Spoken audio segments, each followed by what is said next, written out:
Hello YouTube, good morning. I am out in the Gila National Wilderness, pretty close to Apache Creek campground. I'm off Forest Road, I believe this is 94, and goes back, and then we'll connect to Burnsome Road, and there's just a nest of roads back there. So I've been here for one night so far. Everything's pretty good. It got really cold last night, but the heater system worked great. I'll go over that here in a minute, how and what I'm doing with that. Lots of positives on this trip. Generator is working phenomenal. So I spent probably 3 hours cleaning this guy. Most of the oil was, when it tipped over, was coming from the airbox. So I cleaned all the airbox. I used an electrical cleaner to clean the generator. I mean, I just doused it, and with electrical cleaner, even a vacuum, and then compressed air, I really just went to town. This thing is running like a champ, like it should. Absolutely no problems now. It does not like to be on the ground. I don't know if that's because of ventilation, if it's vibration. It's really strange, but it doesn't like to be on the ground. So, but the good news is it's absolutely no problems with this. I ran it yesterday when I got here for probably 6 hours straight, and it just sips gas, and it's working great. Real quick, where I'm going to mount that generator to, I want to mount it roughly tying into here, with the bracketry here, and then I hate to have to go through that, but I'm probably going to have to drill through that. I need to contact New Camp to make sure I'm not going to hit anything. If there's specific areas where I can and can't drill through, maybe if you guys know, let me know. But this is a good sturdy point to tie into here, and I could even tie in here if I need to. And then just the generator, I'm going to mount it here on a frame assembly, and then maybe make it a little oversized so that I could put some gas cans too. Pardon me, my throat is a little scratchy. It was really dry last night. So let's see what else. So yeah, no problems with the trailer. Brought Xander, Xander. Yep. I did bring the bike. I'll talk a separate video on the bike. I'll do just some updates on the bike, and before I leave tomorrow, I'll show you guys how I mount it on the rack here. I don't want to get this video really convoluted with anything. So the spot I'm on, it's not perfectly level, but it's level enough to where I just didn't want to have to drive. I didn't want to have to go back off the pavement so much, off Highway 12. So I'm back probably 8 miles, if that. I have my trusty Cabela's kitchen as always. I love that thing. I do have the table out here. So I have a portable pop-up shower tent. It's by Wolfwise. I'm sure you guys have seen other videos. That thing is kind of like their elite model, which means it has a rain fly and a tarp. I have a bamboo grate for showering, and that below that is a ramp I brought for the dog, and he doesn't like the ramp. I have the table from inside. I put it out here. Water, I've had this for a while. It works great. It's a 5-gallon water jug, but it's compact. I like the size of it, so I put that in the floorboard inside the truck. Speaking of inside, so I bring my barbecue grill. I have these moving blankets. They're Wen, W-E-N, from Amazon. You can get like a set of 4, but they're fantastic. I use them for this, and then I'll show you some other tips on how I use those. So just that way it's not tearing anything. And that barbecue grill is heavy, but it is worth its weight in gold when you cook. And then at night I use it for heat. So what I've been doing, and it works out even better, I chop up the firewood in small pieces. There's somebody left a bunch here. There's plenty of firewood here, and unfortunately it's pine. There's not going to be any hardwood out here. I have this reciprocating saw. I have I do woodworking at home, so I have a bunch of DeWalt stuff. So This is just a multiple purpose tool, and this thing, I mean, it just plows through firewood. So I use that to cut it to pieces, to the small sizes, to put in the barbecue grill for heat.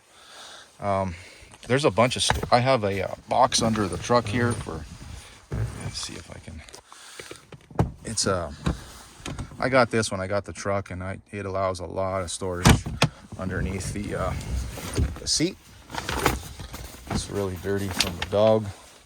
I also have these seat mounted storage, I believe they're called kickback covers. They're actually designed for toddlers when they kick the seat, and but now I just use them for storage. So still using the generator box to transport it. Gas. So I did put a I don't know if you guys can see it, I installed a switchover regulator for the propane. I did have to drill and tap into the steel, but now that allows me to have 2 bottles hooked up continuously. So right now I'm just running off this guy right now, and then I have this one. This one has a gauge on it. This one does not. I just put this cardboard there as a buffer, but they don't move around based on how I installed them. So if you guys attempt this, or you guys want to do this, the cradle that this one sits in, you're going to have to remove, which is in the back. And that's, you know, just kind of is a cradle for it, right? Otherwise, you won't be able to get this one in. Once you remove that cradle, this one, they come in and out fairly easy. You just have to pick it up and pitch it and find the right angle. But it's, when it's cold like this, it's worth its weight in gold. So again, there's that regulator I changed out. It's a Flame King. And I did have to do some mods as far as how I tied into that, but because I did have a gas leak before, and it was coming from that, the fitting. So I changed it for that, and then also to have a switchover regulator. Let's see. So these moving blankets right now I'm using for to wedge in here so I don't scratch this. I am going to put some diamond plating in here, or I'm going to. Amazon has some sheets of aluminum diamond plating that I can put on here. I'm just going to have to cut out, and then I'm going to have to remove these. So speaking of these straps, if you guys have ever removed these, let me know, because I could see how they're mounted in the inside, and it's kind of surprising because it looks like they're going right into the wall with a washer with a nylon nut. And that way, I understand, I mean, how it's working with the nylon nut. It'll let this pivot, right? That way you can put it in position, or it'll naturally form in its position where you tie down to. And then you want to tie down to your lowest point on the bed of the truck, not here. That way, you know, all your weight, your center of gravity is on the base, so that's where you want to secure it. If you guys are curious about that. Let's see more. Just storage. I have gas cans, cubbies. Let's see before I move inside if I missed anything. So what I do with the shower, I'll put the pop-up shower relatively close, and then this is my shower right here. Turn the hot water on, and you got a nice warm shower outside, which is great, you know. And this is even sloped, so I can put it out here. Let's see, let me move into the inside so I could show you guys some tips in here. So I did get a power station, and the whole reason I got this power station is so I can basically charge the batteries at night, and it worked like a charm. So this is the Blue Yeti. I don't know which model this is. This is kind of like their mid-grade model. This is, I think it's 700 watts, but this one had outstanding reviews, and it's working great. So let me show you guys what I'm doing with this. By the way, these cushions are reversible, which is kind of cool because this is where the dog sleeps.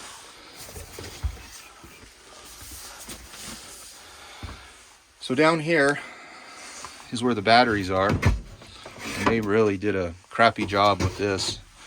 So what I'm doing, I have two Optima blue top batteries. Forgive me if I don't know if you guys could read that upside down, what model they are. I've had them for a while.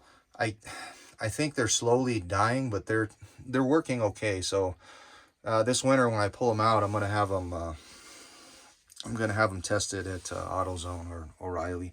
So all I'm doing is I drilled a hole here, and this is a jumper cable system with a cigarette lighter that came with my old generator, and I'm plugging that into this, and all that's doing is this is charging these batteries, but in a very smart fashion. So as I turn lights on, I turn other things on, it will adjust the wattage accordingly, which is this is exactly what this is supposed to be doing. So there's a bunch of different ways that people are going with this. You can go lithium. Yes, I can get lithium, but man, those are expensive. I just cannot justify spending $1,000 on a lithium battery. If I'm going to spend $1,000 on anything, I'd rather spend it on a Honda generator, a nice Honda generator, because that I know will not let me down. Batteries are batteries, right? It's a battery. You know, you can only trust it for what it is.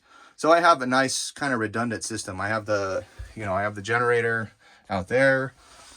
I have this, and then I have that, and then I do have 200 watts of solar that's on the roof of this guy. So right now it's charging.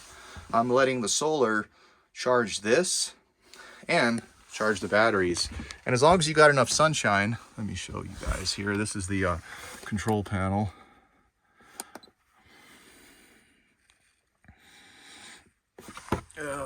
Hand's a little shaky. Let me switch to this here. You go to service. You can see right now I'm getting almost 13 volts, which is great, you know. Now you want to have a good abundance of sunshine if you're doing what I'm doing.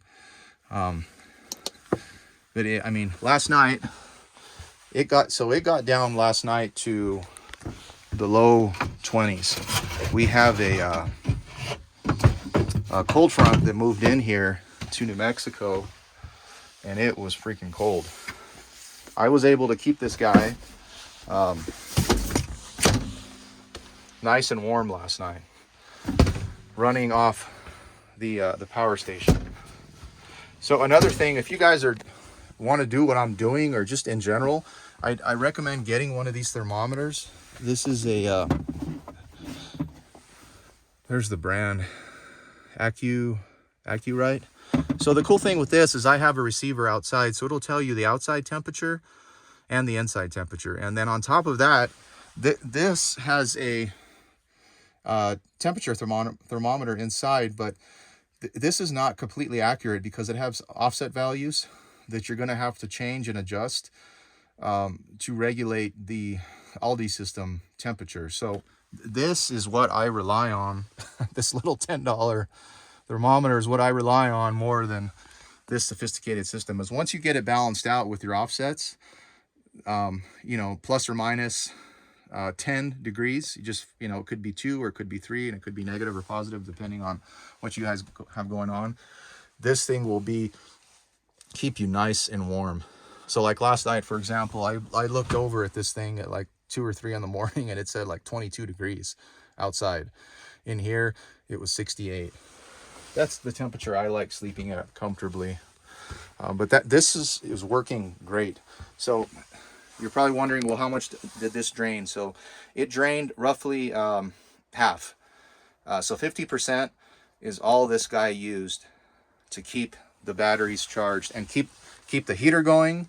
I was able to keep some lights on. I was watching a movie last night. Keep the fridge going.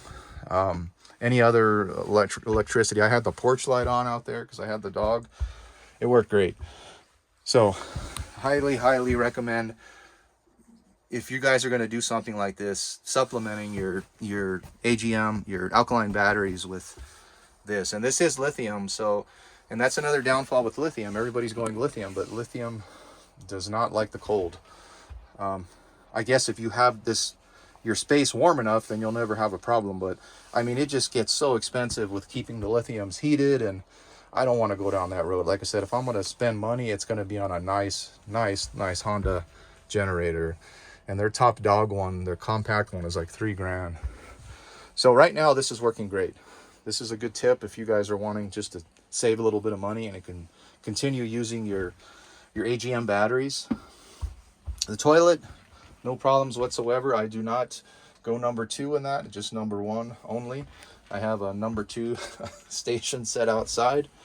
No other updates in here. If you guys have any questions, tips, let me know. You know, what I'm doing so far is working great. I know that, you know, everybody's in this crazy headspace of lithium. Now that is lithium, but it's a power station, so it's smart. But I don't want to spend that money on lithium batteries at this time. All right, guys. You guys have any other questions? I'm gonna go for a ride today and ride up that road. All the craziness is happening up there. That's where everybody's camped at. So I wanted to come down on the lower spot to get away from all the hunters. Okay, guys, take care.